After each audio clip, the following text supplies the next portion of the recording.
There's a specific kind of silence that you only find in the desert after a firefight, a heavy, suffocating stillness that gets inside your chest and just stays there. And I thought I'd left that feeling behind in the sandbox, buried it along with my dog tags and the ghost of the man I used to be. But as I stood in my kitchen that Tuesday morning, gripping a mug of coffee that was doing absolutely nothing to warm the cold pit in my stomach, I realized I was wrong. I was Captain Marcus Thorne, former Force Recon, a man trained to survive the impossible, yet nothing in my training manual prepared me for the enemy standing on my front porch in Oakwood Estates. It wasn't a polite knock, it was 3 rhythmic, heavy thuds, the kind of knock that doesn't ask for permission but demands submission, the kind that makes your muscle memory twitch toward the phantom weight of a sidearm that isn't there anymore. When I opened the door, the morning sun didn't flood in. It was blocked by a wall of matte black tactical gear, 3 men standing there like they were ready to raid a cartel compound, not visit a dad in his pajamas, their faces hidden behind wraparound shades and an arrogance that smelled like cheap cologne and unearned authority. The leader, a guy with a jawline that looked like it was chiseled out of granite and self-righteousness, didn't even look me in the eye. He just consulted a digital clipboard like he was reading me my last rites. "Mr. Thorne," he said, his voice a flat, robotic drone that made the hair on my arms stand up. "We are executing a compliance check under Community Welfare Directive 9, specifically regarding the custody and environmental stability of minor resident Caleb Thorne." I blinked, the words floating in the air like toxic ash. Custody, directive, none of it made sense, because in the real world, homeowner associations worry about the length of your grass, not the custody of your son. I looked past them, scanning the street, and there she was, Brenda, the neighborhood's self-appointed queen bee, standing by her pristine hydrangeas with a stainless steel tumbler in her hand, watching us with a smile that didn't reach her eyes, a smile that said, "I got you." "You're using a lot of expensive words," I told the man, stepping out onto the porch and pulling the door shut to put a physical barrier between these goons and my family. "But none of them explain why you look like a SWAT team for a gated community." He didn't blink, didn't flinch, just tapped his screen and said, "Resistance is noted and will trigger Phase 2 escalation." And just like that, they turned and marched back to an unmarked black SUV, leaving me standing there with a heart hammering a rhythm of pure violence against my ribs. I looked down and saw a piece of paper on the mat, bold red letters screaming Phase 2 approved, and when I turned around, I saw my son, Caleb, standing at the top of the stairs, his eyes wide and terrified, the same look I'd seen on kids in war zones, and I knew right then that the war hadn't ended, it had just followed me home. We tried to play it cool, my wife Sarah and I. We told Caleb it was just a mix-up, just some boring paperwork, but the air in the house had changed. It was thick with the static of unseen eyes watching us. The attacks escalated fast, not with bullets, but with bureaucracy weaponized into a blunt instrument. First, it was a fine for a visual disruption, because Caleb left his bike out for 20 minutes. Then it was a notice about volatility risk, and that's when Jax, my old buddy from the Corps who now works in high-level cybersecurity, kicked down our digital door. Jax stormed in with his laptop and a look of pure panic, bypassing the pleasantries to show me the horror show he'd dug up from the Secure Haven servers. "It's not just you, Marcus," he said, his fingers flying over the keyboard, bringing up file after file. "They're building profiles on 30 families in this neighborhood, targeting veterans, single moms, anyone they can paint as unstable. Look at this," and he pointed to a folder labeled Project Watchtower. Inside were photos of me pacing in my yard, photos of Sarah crying in her car, and terrifyingly, photos of Caleb walking to school, all stamped with metrics like emotional baseline and compliance probability. They weren't just finding us, they were hunting us. I went to confront Brenda. I couldn't help it. The rage was boiling over, and I found her pruning her bushes like she hadn't just signed a warrant for my life. She played the innocent neighbor act until I pushed her, and then the mask slipped, revealing the rod underneath. "It's about safety, Marcus," she hissed, her voice dropping to a conspiratorial whisper as she handed me a sleek, white envelope with the logo of a company called Omnicorp. "Soldiers bring chaos, and Caleb deserves a structured environment, don't you think?" That evening, the trap snapped shut. I was in the kitchen when I realized the house was too quiet, the kind of silence that screams something is wrong. Caleb was gone. The back door was drifting open in the wind, and his phone was on the counter with a text message from Alex telling him to meet behind the school. A trap so obvious it made me sick. I didn't think, I didn't plan, I just moved, my body remembering the flow of combat as I sprinted through the neighbors' yards, using the shadows like a second skin. I reached the school fence just as the black SUV pulled up, the side door sliding open to reveal the darkness inside. Two men in that same tactical gear were dragging Caleb toward the vehicle. My son was kicking and screaming, fighting with the heart of a lion, but he was small, and they were big. I hit them like a freight train, no warning, no hesitation. I took the lookout down with a strike to the throat that dropped him gasping to the pavement. Then I spun and slammed the second guy into the car door so hard the metal buckled with a groan that sounded like justice. Caleb scrambled free, terrified, as I swept the leg of the third guy, standing over them, breathing hard, the monster inside me fully awake and hungry. The police arrived in a swirl of blue lights, but instead of arresting the kidnappers immediately, they hesitated, confused by the official-looking documents the men had, papers from Secure Haven claiming this was a legal asset transfer.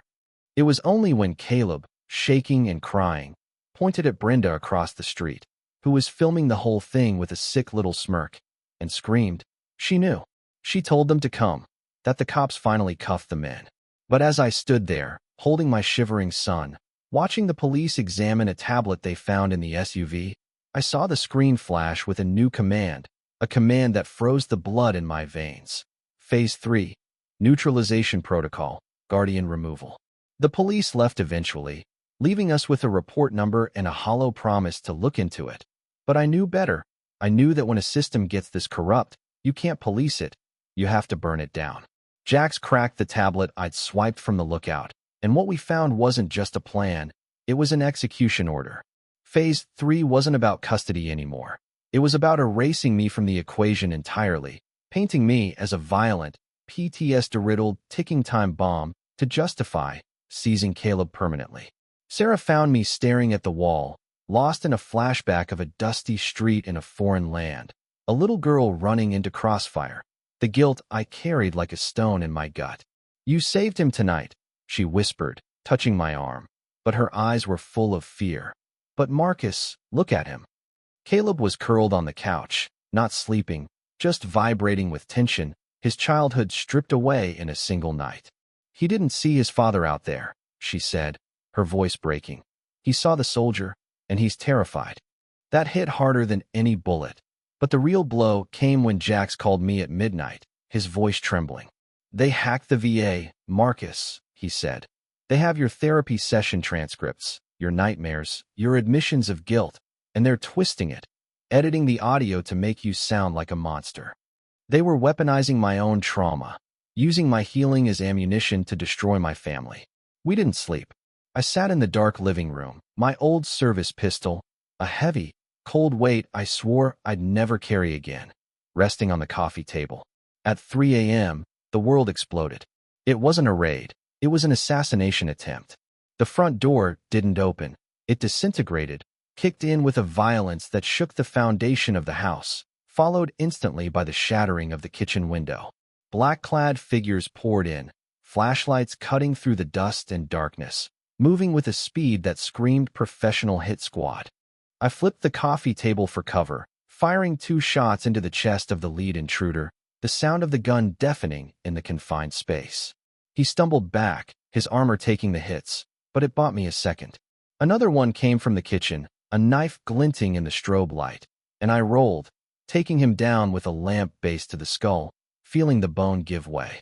Sarah was screaming, pulling Caleb up the stairs, shielding him with her own body. Then the third man entered, the biggest of them all, moving with a calm, terrifying precision.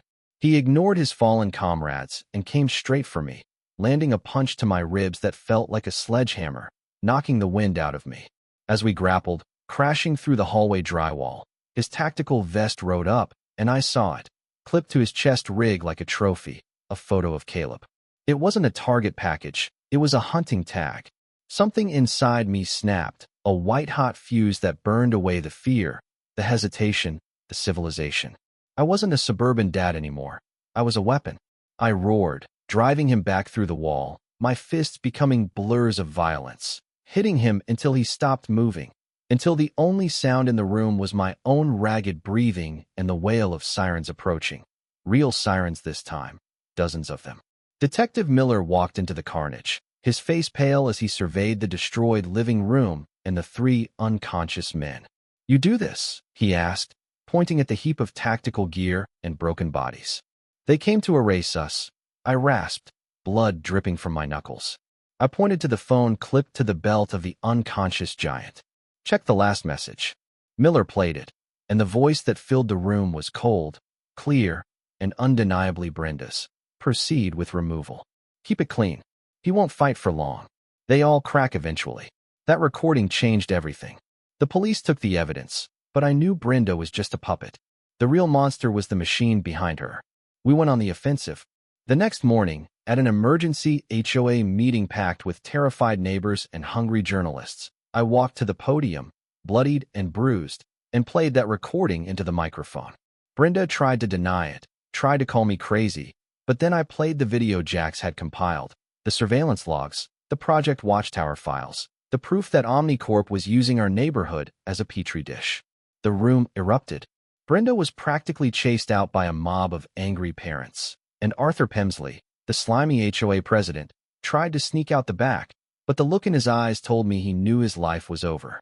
But the victory was short-lived. That night, my phone rang. No number, just a synthesized voice that sounded like grinding metal. Phase 4 wasn't hers to approve. Thorne. Pemsley is a loose end. We don't clean up messes like Brenda. We bury them. Click. They were going to kill Pemsley to cover their tracks. And if I wanted to know the truth, if I wanted to stop this from happening to another family, I had to get to him first. The voice on the phone wasn't a threat, it was a deadline. Pemsley was a dead man walking, and he was the only key I had to unlock the nightmare that Omnicorp had built. Jax traced Pemsley's burner phone to a Fleabag motel on the outskirts of the city, and when I kicked down the door of room 104, I didn't find a mastermind. I found a shivering, broken bureaucrat who looked like he hadn't slept in a week. He crumbled the second I mentioned the burial policy.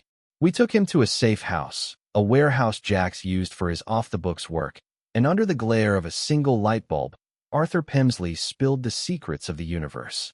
"It's not just surveillance," Pemsley wept, the truth pouring out of him like poison. "It's the Hive, a facility in the Nevada desert. They use kids like Caleb as prototypes. They map their emotional responses, their fears, their triggers, and they build AI models to predict and control behavior on a national scale. Caleb is File 714A. He's the blueprint." The rage I felt then was different. It was cold, focused, and absolute. We weren't just going to expose them, we were going to delete them. We packed up and headed to Nevada, a small team against a corporate empire. Sarah ran comms from a motel miles away, her voice the only thing keeping me grounded. Caleb, showing a bravery that broke my heart, sat with Jax, ready to execute the kill code the second we breached the server. The Hive wasn't a building. It was a fortress buried beneath a shell company front. We went in through the storm drains, crawling through miles of sludge and claustrophobia until we reached the sublevels.